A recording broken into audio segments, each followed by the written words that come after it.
This video is supported by Bootstrap Farmer. Hey there, welcome to Geeky Greenhouse. In this video, I want to talk about 5 tomato growing tips for the month of June. Now, I know the month of June can look very different based on where it is you're located, but generally speaking, these 5 tips that I'll cover in this video should help your tomato plants grow stronger and ultimately lead to a better overall usable yield. Let's jump right into it with the first tip, and that is to stay on top of pruning your tomato plants. Now, the topic of pruning tomatoes is very complicated, and we have a dedicated video all about how to prune your tomatoes, but I'll give a general overview here, and there are basically 3 types of pruning that we recommend. The first type is bottom pruning, and I recommend bottom pruning your tomatoes no matter what type of plant it is, and it's basically just taking the bottom 8 to 12 inches of foliage and branching off of the plant. Now, of course, before doing this, you want to make sure your plants are tall enough and they have plenty of foliage left after the bottom pruning. This plant up here, I haven't yet bottom pruned just because it's not quite big enough, not quite established enough to where I feel comfortable taking off those bottom leaves. And what this process does is basically opens up the bottom of the plant, providing better airflow, and it will help prevent soil splashing up on the bottom leaves, which can introduce disease. The second type of pruning is removing suckers, and this is where it starts to get a little bit complicated. I only recommend removing suckers from indeterminate larger tomato types. So globe tomatoes, slicing tomatoes, beefsteak tomatoes, anything that's bigger than a cherry, it's recommended that you remove most or all of the suckers. In the case of cherry tomatoes or determinate tomatoes, you can leave all of your suckers in place to grow, which will help produce a much bushier plant and better overall yields. But this here is an indeterminate large tomato, so we're removing the suckers regularly. They produce like crazy on plants like this, and you really need to stay on top of it. In this case, we have 2 main stems, so it's basically a dual stemmed tomato plant. All of the rest of the suckers are removed so that the plant can focus energy on those 2 stems. The end result of this is bigger fruits and more evenly sized fruits, and that's what we want, nice, consistently sized tomatoes. And the last type of tomato pruning is thinning out the overall plant and making sure that it can breathe, so to speak. Most tomatoes get very bushy, they'll send off leaf shoots from all over the place, and it can get very crowded and stuffy. So you want to make sure that you can sort of see through the plant from all angles, which means that the airflow can get through the plant as well, thereby reducing disease. Again, there's a link to our video all about pruning tomatoes in the description below. In terms of frequency, I come out and prune tomatoes probably once a week in the month of June. The plants are growing very vigorously at this point in time, so it's really important to stay on top of it. Those suckers can grow faster than you would believe, so anytime you're in the garden, it's a good idea to check your plants and see if you can do any pruning. The next thing you can do for your tomatoes in June is mulch them. If you haven't already provided some mulch around the base of your plants, June is a great time to do this. Not only does it suppress weeds around your plant, preventing competition for water and nutrients, but it will also prevent that soil splashing that I talked about, and it will help retain moisture in the soil, which will prevent problems with your tomatoes later on. The most notable problem that can prevent is cracked tomatoes. You've probably seen this happen on your plants later in the season, right as your tomatoes are starting to ripen up. They crack open and it's very unsightly, and some people don't like to eat those tomatoes, even though usually they're fine. But why have cracked tomatoes when you can prevent it altogether? The goal of a mulch is to keep that moisture in the soil even throughout the season, all the way through to harvest, and avoid periods of drought and overwatering. And having a nice 2 to 3 inch layer of mulch on the soil can reduce the need to water, especially if you're growing in the ground. Uneven soil moisture is also the main cause of blossom end rot, another very common problem with tomatoes. If you've ever had this issue, some mulch might help solve the problem.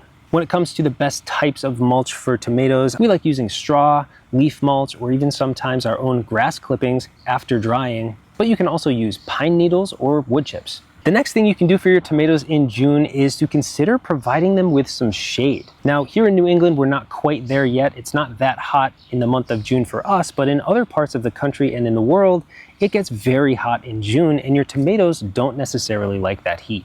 If the temperatures in your area are climbing into the 90s or higher during the day, it can really help your plants to shade them starting around midday and into the early afternoon when the sun is at its most intense. Temperatures above 90 degrees Fahrenheit can cause a lot of problems with your tomatoes. It can cause leaves to curl in, but more importantly, it can cause sun scald on the tomatoes themselves and other issues like yellow shoulder disorder. By providing shade, your plants can actually produce larger leaves and can produce a much more usable crop, so your overall yield of high quality tomatoes goes up. So how can you provide shade to tomato plants?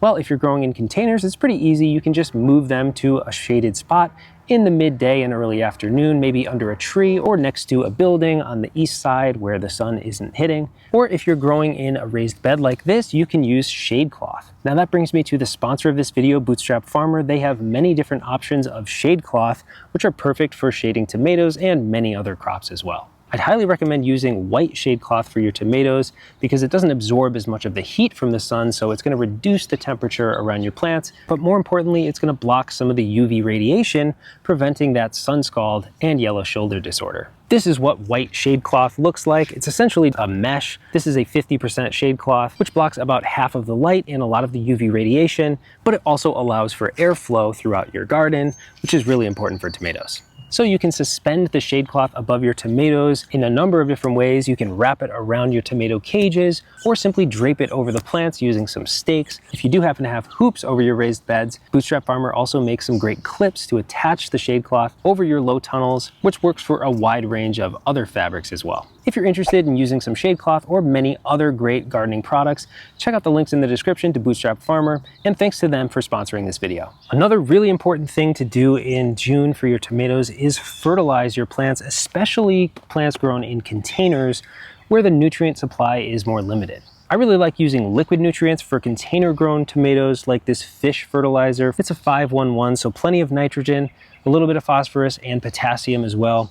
You could also supplement with additional potassium and calcium, which tomatoes will definitely appreciate for that fruit production. So things like bone meal or potash are great as well. The important thing is to provide the nutrients your tomatoes need before they're showing symptoms of a deficiency. It's really important to avoid that stress. So June is a great time after your plants have established and they're growing vigorously. Give them a little bit of a boost, maybe a month or so after transplanting out in the month of June. That's a great time to start a fertilizer regimen, especially again for container plants. But don't ignore your in-ground plants either. Hopefully you did amend the in-ground soil before planting your tomatoes, but the month of June is a great time to side dress your tomatoes. For in-ground beds, this Espoma Garden Tone is a great option. It has everything your plants could need. If you do have mulch in the garden, move it aside before you fertilize. Don't put it on top of the mulch, get it underneath, right on the surface of the soil, and scratch it into the first inch or so of soil. Then make sure to water the plant thoroughly after fertilizing to initiate the breakdown of that fertilizer. We usually do a couple of side dressings throughout the season,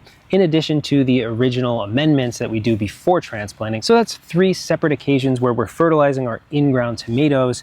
For potted plants, it's much more frequently. It's usually every 1 to 3 weeks or so, depending on the brand that you're using. Fish fertilizer is every 3 weeks, but other non-organic fertilizers might require more frequent feeding because those nutrients can be washed out more easily from the soil. And another thing you can do for your tomatoes in the month of June is plant some companion plants nearby your tomatoes if you haven't already.